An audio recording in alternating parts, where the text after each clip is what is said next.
Upstate Medical University in Syracuse, New York invites you to be the informed patient with the podcast that features experts from Central New York's only academic medical center.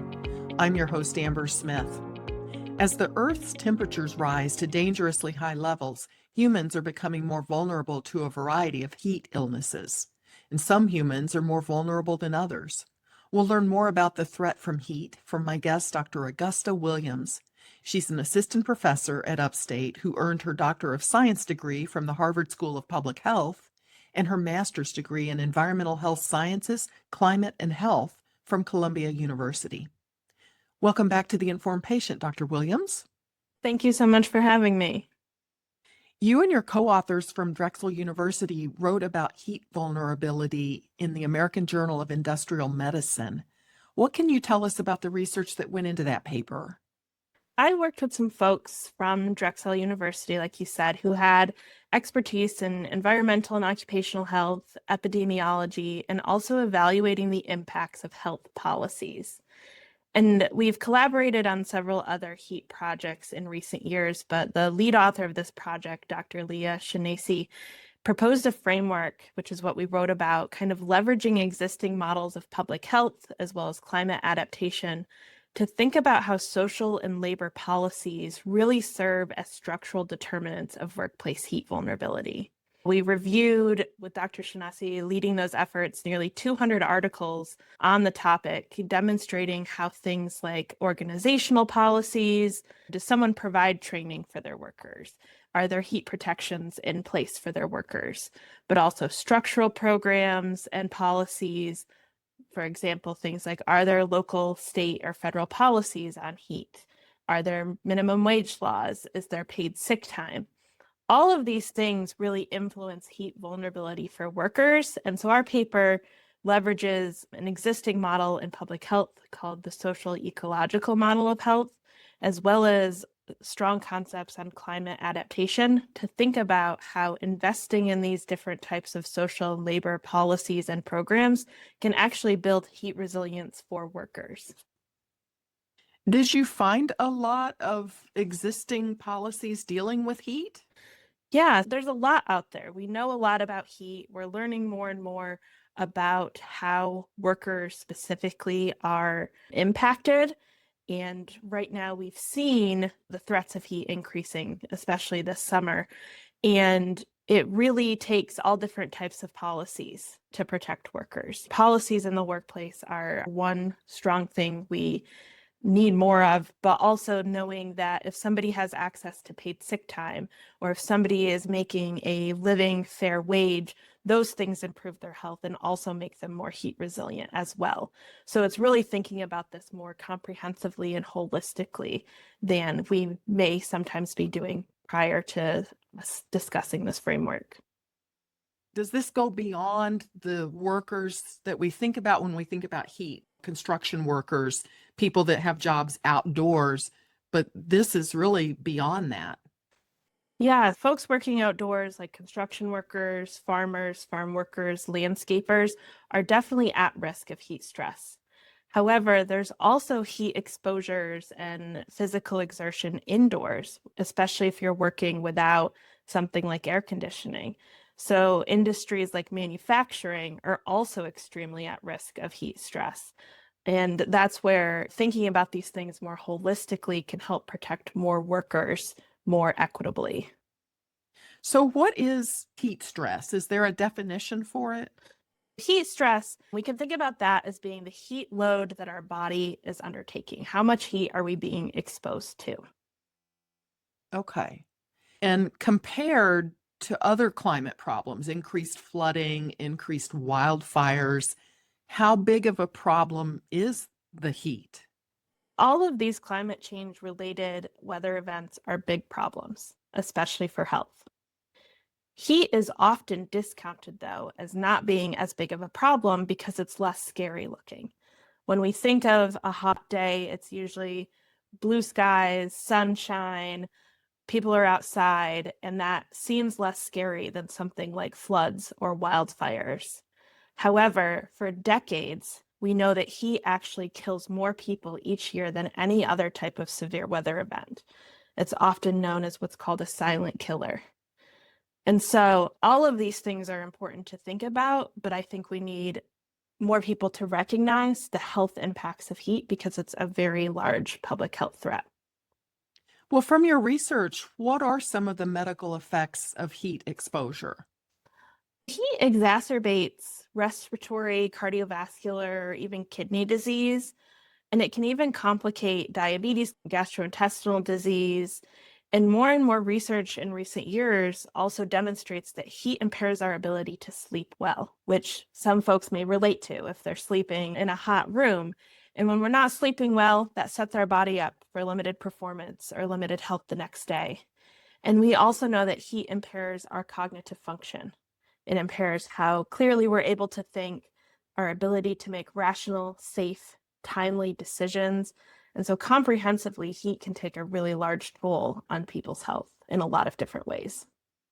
What about pregnancy? Does heat have an effect on pregnancy? Definitely. When we think about a pregnant person, their body is working hard to support the growth and development of that baby, meaning that there's increased metabolic demand from that pregnant person while they're pregnant. And so if a pregnant person is experiencing heat stress, they're being exposed to heat, they're having to work harder to cool their bodies down, that increasing temperature, especially if it's coupled with dehydration, can impact the person who is pregnant as well as the baby in several different ways. One that we have a lot of growing evidence around is triggering contractions prematurely and inducing preterm labor, which threatens the health of the pregnant person and the baby. So we would want to avoid that at all costs. This is Upstate's The Informed Patient podcast. I'm your host, Amber Smith. I'm talking with Dr. Augusta Williams from Upstate's Department of Public Health and Preventive Medicine about the dangers of heat. In the United States, how many injuries, illnesses, or deaths are attributed to workplace heat exposure? The Occupational Safety and Health Administration, or OSHA, they formally report approximately 40 deaths each year over recent decades of workers due to heat exposures, and about 3,400 injuries and illnesses that happen at work due to heat that result in a worker having to miss work for some extent. But we know that these are vast underestimates. Heat is underestimated because the symptoms are not necessarily always specific or recorded in medical records or the paperwork that's needed to report these to OSHA. And we also know that heat-related outcomes are underreported because of workers' understanding of their rights to a safe and healthy workplace or their fear of getting in trouble, losing their job for reporting these types of events that happen to them. So we have some estimates, but we know that they're likely much lower than we're experiencing in reality. In fact, one analysis from California a couple of years ago estimated that hotter days could be associated with upwards of an additional 20,000 workplace injuries in California alone each year. So we know that there's a lot more we need to do to improve our records of how we're estimating the burden of heat on workers. Well, let's talk about which people are most vulnerable to heat exposure at work. Are people working in the West and the South more vulnerable because it's typically hotter in those areas?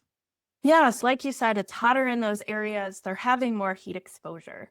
So there's definitely situations where we see more of these cases among workers in these parts of the US. However, it's also important to think about how somewhere here like New York, we're not used to working in extremely hot temperatures. So when we have had those, especially this summer, we're less accustomed to them. And so for these different reasons, heat is more complex, and it's important to know that heat illness cases arise in all 50 states in the United States. Some parts of the US may have more heat that they're experiencing, but others may be less familiar with it. And therefore, when it does come, it's particularly dangerous as well. What stands out to you about the people who are employed in industries that involve extreme temperature exposure? In our framework paper, we discuss how lower wage workers who are predominantly racial and ethnic minorities in some parts of the world are disproportionately employed in industries or they have job tasks that have higher heat hazards. And so that's something that is really critical to understand, that this group is bearing a greater burden of heat. And they also typically have more limited access to healthcare and health insurance, and also less access to some of these social policies like paid leave time. There's also some job industries where workers might be moving around frequently or changing jobs. And we know that new workers working for the first time in the heat on a new job are particularly at risk. A large majority of heat-related work fatalities happen during someone's first few days or first week on a new job. How is the intensity of heat exposure determined in a workplace? The intensity of heat exposure is determined by three factors. What is the environment? What's the temperature and humidity of that work setting? How much physical exertion is someone doing? How hard are they working? How hard is their body having to work? And then also, what clothing are they wearing? Is it more breathable? Is it lighter weight clothing? Or is it heavier and less breathable? And those factors go into creating a framework of how much heat they're being exposed to. So it's different for each individual worker. It definitely can be. Even if the environment is similar or people are working a similar amount, if they're wearing different clothing, those things can impact heat exposure. But then we also know beyond that, there's individual risk factors that could also then predispose how susceptible somebody is to the same heat exposure. Who bears the responsibility for keeping the workers safe from extreme heat? Is it the employer or the individual worker? OSHA has their general duty clause, which requires that employers must provide a workplace that is free of recognized hazards for workers. Historically, this has been used to try and keep workers safe from heat, but this has been complicated in court systems and historic OSHA cases and violations. And so that clause is not entirely effective at keeping workers safe. And right now, we have no federal regulations for heat safety for workers, even though that's being worked on. It's uncertain what's going to happen for that or how long that's going to take to come out. And so when there are not federal, state, or local regulations in place, there's not a lot of requirements for employers currently to follow, which means that making sure that workers also recognize their risks, ways to keep themselves safe, is really important. And that's the focus of some of the work I do here locally in the Syracuse community, is training workers on their rights, on heat exposures, and ways to keep themselves safe, since we don't currently have regulations to protect them from heat. So we talked about clothing, wearing the right type of clothing. What else can a worker do to protect themselves? This is one of my favorite topics to talk about. So there's a few things that are critically important. Drinking lots of water, even before you feel thirsty when it's hot out. Making sure folks are taking rest breaks and taking more rest breaks than usual. And those rests should be in a shaded area, or even better yet, in air conditioning if they can. We're starting to see some industries shift their schedules. So instead of working a regular 8 to 5, they might know on a hot day they need to start earlier or start much later in the day to avoid the hottest parts of the day in the middle of the afternoon. And then acclimatization is another important thing. And that basically means easing into work, especially for new folks, especially for younger workers or people who have maybe been on vacation for a little bit. Easing back into work is critically important to protecting folks. I was surprised to hear you say that we don't really have government regulations, federal, state, or local, but there are some neighborhoods that have greening programs. Can you tell us about those and how they may help? In New York, we don't have local or state regulations to protect workers from heat, but we do have initiatives that are looking at things like greening. Neighborhood greening programs would be anytime we're trying to increase how much green space, things like parks and grass and trees, are available in a neighborhood. And those are important to think about from a heat vulnerability perspective, because those things will reduce how much heat we're experiencing on a hot day. They help cut down some of that heat burden. And that's important for everybody in that community, but also for workers who might be working in that community or they live in that community and can find a little bit more respite from heat when they go home each and every night. So greenery as opposed to cement and asphalt.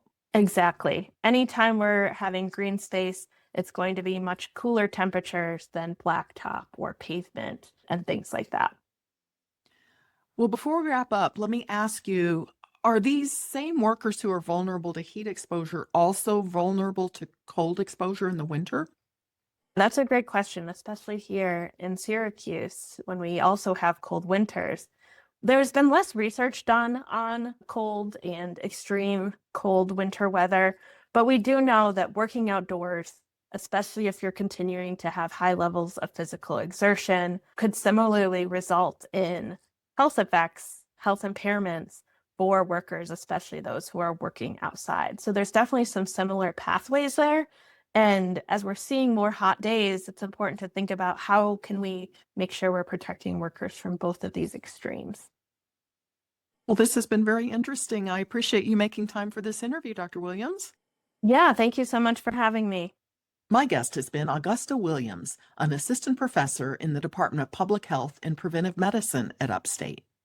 The Informed Patient is a podcast covering health, science, and medicine, brought to you by Upstate Medical University in Syracuse, New York, and produced by Jim Howe, with sound engineering by Bill Brokel and graphic design by Dan Cameron. Find our archive of previous episodes at upstate.edu/informed. If you enjoyed this episode, please invite a friend to listen.